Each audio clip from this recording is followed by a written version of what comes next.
வணக்கம். இந்திய வானிலை ஆய்வறிக்கை அனைத்து மாநிலங்களுக்குமானது. அதிகாரப்பூர்வ வானிலை அறிக்கைக்கு இந்திய வானிலை ஆராய்ச்சித்துறை அறிக்கையை பார்க்கவும். 2025 ஜூன் 3 செவ்வாய்க்கிழமை அதிகாலை வானிலை பதிவு. வடகிழக்கு மாநில பகுதிகளில் நீடித்துக் கொண்டிருந்த காற்று சுழற்சி படிப்படியாக செயலிழந்து கொண்டிருக்கிறது, முற்றிலுமாக செயலிழக்கிறது. புதிய காற்று சுழற்சியும் அந்தமான் வடக்கு பகுதி மியான்மரை ஒட்டிய வளிமண்டலத்தில் உருவாகி இருக்கிறது.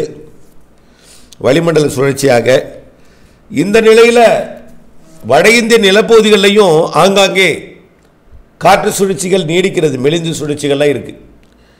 இவை இருகாற்று இணைவை ஏற்படுத்துகிறது. வெப்ப காற்றையும் குளிர்காற்றையும் இணைக்கிறது. பாகிஸ்தான் எல்லையோரம் தொடங்கி அனைத்து வட மாநிலங்கள் முதல் வடகிழக்கு மாநிலங்கள் வரைக்கும் ஆங்காங்கே மழை இருக்கும். வடகிழக்கு மாநிலங்களில் கடந்த சில நாட்களாக கொட்டி தீர்த்த மழை வெள்ளப்பெருக்கு ஏற்படுத்தி கொண்டிருக்கிறது. பிரம்மபுத்திராவில், அஸ்ஸாம், மேகாலயா, அருணாச்சல பிரதேசத்திலையும், அண்டை நாடாம் பூட்டான் மற்றும் வங்கதேசத்திலையும் வெள்ளப்பெருக்கு.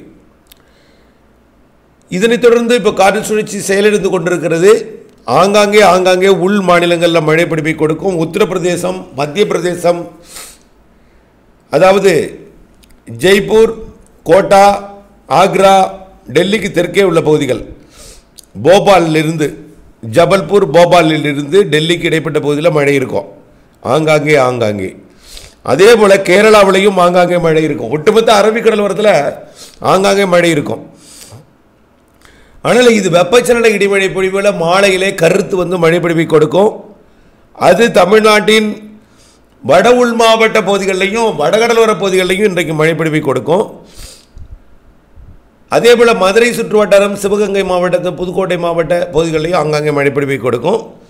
திருச்சிக்கு வடக்கே தொடங்கி திருப்பதி வரைக்கும் உள்ள, அதை தாண்டி, அதாவது திருப்பதி, ஆந்திர மாநிலம் திருப்பதி முதல் தமிழ்நாடு திருச்சி, ஸ்ரீரங்கம் இந்த பகுதி தொடங்கி அப்படியே கடலூருக்கு வடக்கே சென்னை வரைக்கும், திருவள்ளூர் வரைக்கும் மழை பொழிவை கொடுக்கும். கிருஷ்ணகிரி, தருமபுரி, சேலம், நாமக்கல், ஈரோடு, நீலகிரி, திருப்பத்தூர், வேலூர், ராணிப்பேட்டை, திருவண்ணாமலை, கள்ளக்குறிச்சி, விழுப்புரம், புதுச்சேரிக்கு வடக்கே அப்படி கடலூருக்கும், அப்படியே பார்த்தீங்கன்னா சென்னை, திருவள்ளூர், காஞ்சிபுரம், செங்கல்பட்டு இந்த மாவட்டங்களுக்கும், அண்டை மாநிலமாக தெற்கு ஆந்திர பிரதேசம், கர்நாடகாவின் பெரும்பாலான பகுதிகள், கேரளாவிலும் மழை இருக்கும். இன்றைக்கு நாளை கண்டிப்பாக இன்றைக்கு சென்னை தலைநகர் பகுதிக்கும் மழை உண்டு நள்ளிரவுக்குள். நாளை தென்மேற்கு பருவமழை போல் வலுவான தென்மேற்கு சாரலுடன் இடிமழை பிடிப்பு மேற்கு தொடர்ச்சி மலை மாவட்டங்களில் தொடங்கி நாளை புதன்கிழமை 4ஆம் தேதி ஒட்டுமொத்த அரபிக்கடலோரமே தொடங்கும். அதனை ஒட்டி உள்ள உள் மாவட்டங்கள்லையும் மழை பிடிப்பை கொடுக்கும். அதாவது மும்பை முதல் கன்னியாகுமரி வரைக்கும் கடலோரம் தொடங்கும் மழை, அரபிக்கடலிலே கடலோரம், அதற்கு உள்ளே இருக்கக்கூடிய மாவட்டங்களுக்கும் மழை பிடிப்பை கொடுக்கும். தமிழ்நாட்டிலும் அனைத்து மாவட்டங்களுக்கும் மழை பிடிப்பை கொடுக்கும் நாளை. இது அண்டை மாநில கர்நாடகாவின் பெரும்பாலான பகுதி, பெங்களூர் உட்பட, மைசூர் உட்பட நாளை புதன்கிழமை 4ஆம் தேதி நல்ல மழை காத்திருக்கு. பெங்களூர், மைசூர், சேலம், பெங்களூர் இடைப்பட்ட பகுதியில் கனமழை காத்திருக்கு.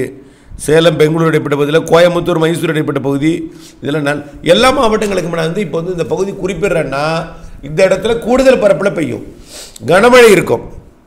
அதே போல் மதுரை, சிவகங்கை, ராமநாதபுரம், புதுக்கோட்டை மாவட்டத்திலையும் கனமழை இருக்கும் நாளை. அப்படியே கடலோரம் வரைக்கும் மழை பொழிவை கொடுக்கும். இதில் வேலூர், திருப்பதி, இந்த ஆந்திர எல்லையோர மாவட்டங்கள், கர்நாடக எல்லையோர மாவட்டங்கள், கேரள எல்லையோர மாவட்டங்கள் நல்ல மழை பொழிவை கொடுக்கும். வங்கக்கடலோரம் வரைக்கும் மழை உண்டு. சரி, 4ஆம் தேதி வேற எங்கெங்கெல்லாம் மழை பெய்யும். அதே போல் உத்தரப்பிரதேசம், மத்திய பிரதேசம், இந்த வட உள் மாவட்ட பகுதிகள், வட உள் மாநில பகுதிகளிலையும் ஆங்காங்கே மழை பொழிவை கொடுக்கும். இன்றைக்கும் நாளைக்கு இந்தாங்க கொஞ்சம் மழை பொழிவு நல்ல தீவிரம் இருக்கும். அதே நேரத்தில் மேற்கு வங்கத்தோட வடக்கு பகுதியிலையும், பீகார் மற்றும் ஜார்க்கண்ட் மாநில பகுதிகளிலையும் நாளை மழை இருக்குது. நாளை இரவில் சொல்லலாம், 4ஆம் தேதி இரவு. ஏன்னா இந்த காற்று சுழற்சி மெல்ல செயலிழந்து கரைந்து புதிய காற்று சுழற்சியை, வளிமண்டல சுழற்சியை ஆங்காங்கே ஏற்படுத்தும். அது டெம்பரவரியாக ஆங்காங்கே அப்படியே இரு காற்று இணைவை ஏற்படுத்தும். பிறகு ஒட்டுமொத்தமாக வங்கக்கடலை ஒன்றிணைந்து மீண்டும் வளிமண்டல சுழற்சியால் தீவிரமடைந்து ஒன்றிணைந்து தீவிர சுழற்சியாக வரக்கூடிய 10ஆம் தேதி வாக்கில் வங்கக்கடலில் தீவிரமடையும். 10ஆம் தேதியிலிருந்து பருவமழையை தீவிரப்படுத்த போகிறது. அப்போது நான் 3ஆம் தேதி 4ஆம் தேதி தென் மாநிலங்களில் மழை, தமிழ்நாட்டிலும் தமிழ்நாடு எல்லையோர மாநிலங்களிலும் கண்டிப்பாக மழை. 4ஆம் தேதி இரவு பீகார் மற்றும் மேற்கு வங்கத்தின் வடக்கு பகுதிக்கு கனமழை காத்திருக்கு. 4ஆம் தேதி இரவு, 5ஆம் தேதி அதிகாலையில். அதனைத் தொடர்ந்து 5ஆம் தேதி வடகிழக்கு மாநிலங்களிலையும் மழைப்பொழிவை தீவிரப்படுத்தும். படிப்படியாக வங்கக்கடலோரம் மழைப்பொழிவு தீவிரமடையும். அதாவது புதிய காற்று சுழற்சினால காற்று திசை மாறி 4ஆம் தேதிக்கு பிறகு 5ஆம் தேதியிலிருந்து மழை வாய்ப்பு இல்லை. 8ஆம் தேதி வரைக்கும் 5, 6, 7, 8 4 நாளைக்கு மழை இருக்காது, பெரிதாக இருக்காது. ஒரு சில இடங்களில் மட்டும் இருக்கும். அது தமிழ்நாட்டினுடைய மதுரை மாவட்ட வடக்கு பகுதி, சிவகங்கை மாவட்டத்தோட பகுதிகள், இந்த மாதிரி புதுக்கோட்டை மாவட்டத்தோட பொன்னமராவதி பகுதி, திண்டுக்கல் மாவட்ட நத்தத்துக்கு தெற்கே உள்ள பகுதி இங்கே மட்டும் இருக்கும். அதுவும் ஓரிடம் மட்டும்தான். அதுவும் 5ஆம் தேதி தான் வாய்ப்பு தெரியுது, 6ஆம் தேதி தெரியல. 6, 7, 8 வாய்ப்பு இல்லை. 8 கூட லேசாக தொடங்கும், உறுதி இல்லை. மீண்டும் 9ஆம் தேதியிலிருந்து மழைப்பொழிவு தொடங்கும். 10ஆம் தேதியிலிருந்து மீண்டும் பருவமழை தீவிரமடைய இருக்கிறது. காற்று சுழற்சி ஒடிசா ஆந்திர பிரதேசத்தின் வடக்கு கரைக்கு வந்து வரக்கூடிய 10ஆம் தேதியிலிருந்து பருவமழையை தீவிரப்படுத்தும். 9ஆம் தேதியே லேசாக தொடங்கும், 10ஆம் தேதியிலிருந்து தீவிரமாக இருக்கும். 10இலிருந்து தென் மாநிலங்கள் முழுவதும் ஆங்காங்கே மழை, வடகிழக்கு மாநிலங்களிலையும் மழைப்பொழிவை தொடக்கும். 11, 12 ஒட்டுமொத்த வங்கக்கடலோரம் மழைப்பொழிவை தொடக்கும். அரபிக்கடலோரமும் தொடங்கும், வங்கக்கடலோரமும் தொடங்கும். 12ஆம் தேதி மழை. அதே நேரத்தில் தெலுங்கானா, ஆந்திர பிரதேசத்தின் உள்பகுதிகள், தெலுங்கானா பகுதிகள் இதெல்லாம் மழைப்பொழிவை 13, 12, 13 தேதிகளிலையும் தொடங்கும்.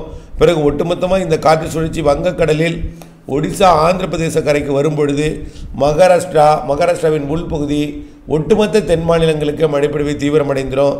காற்று சுழற்சியானது ஒடிசா மற்றும் அப்படியே பீகார் பகுதியை நோக்கி நகர்ந்து பருவமழையை முன்னெடுத்து செல்லும். ஆக மீண்டும் பருவமழை தீவிரமடைந்து பருவமழையை முன்னெடுத்து செல்ல போகக்கூடிய அதாவது பருவமழையை முன்னேற்றக்கூடிய ஒரு அமைப்பாக அந்த காற்று சுழற்சி அமையும். 14, 15 ஃபுல்லாகவே தென் மாநிலங்கள் முழுவதும் மழை பெய்யும். அரபிக்கடலோர மாநிலங்கள் எல்லாமே 13, 14, 15, 16 நல்ல கனமழை காத்திருக்கு. மகாராஷ்டிராவின் மும்பை, பெங்களூரு, சென்னை உள்ளிட்ட பகுதிகளுக்கும். அதாவது சென்னையை பொறுத்த வரைக்கும் மேற்கிலிருந்து வரக்கூடிய சாரல் அங்கொன்றும் இங்கொன்றுமாக உழகும், நனைக்கும் மழைப்பொழிவை கொடுக்கும், அப்படித்தான் இருக்கும். ஆனால் மேற்கே போக போக அரபிக்கடலோரம் நல்ல மழைப்பொழிவை கொடுக்கும்.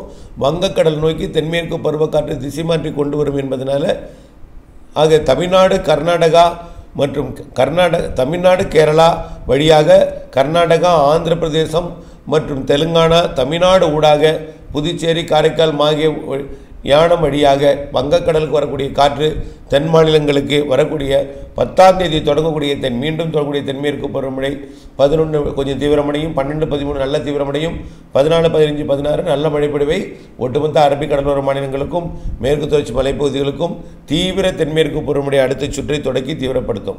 இதே போல் பருவமழை முன்னெடுத்து செல்லும் பொழுது அப்படியே டெல்லி வரைக்கும் பருவமழை மெல்ல தொடங்கும். அடுத்தடுத்த நிகழ்வுகள் ஜூன் 15க்கு மேலே 2 நிகழ்வு இருக்குது ஜூன்லேயே. ஜூன் 15லேருந்து 21க்குள்ளே ஒன்று, 22லேருந்து 30க்குள்ளே ஒன்று என்று 2 நிகழ்வு இருக்குது. அதுவும் பருவமழையை தீவிரப்படுத்தும். தமிழ்நாட்டிற்கு மழைப்பொழிவு இப்போ இந்த 3ஆம் தேதி 4ஆம் தேதிக்கு பிறகு 10ஆம் தேதியிலிருந்து தொடர்ந்து மழைப்பொழிவு ஆங்காங்கே இருந்து கொண்டிருக்கும். பல நாள் பரவலாக இருக்கும், சில நாள் ஆங்காங்கே இருக்கும். பெரும்பாலும் மழை காய விடுவதாமல் ஜூன் 10லிருந்து மழை இருந்து கொண்டே இருக்கும், கொடுத்து கொண்டே இருக்கும். இணைந்தேருங்கள் அப்டேட்ஸுடன். நன்றி.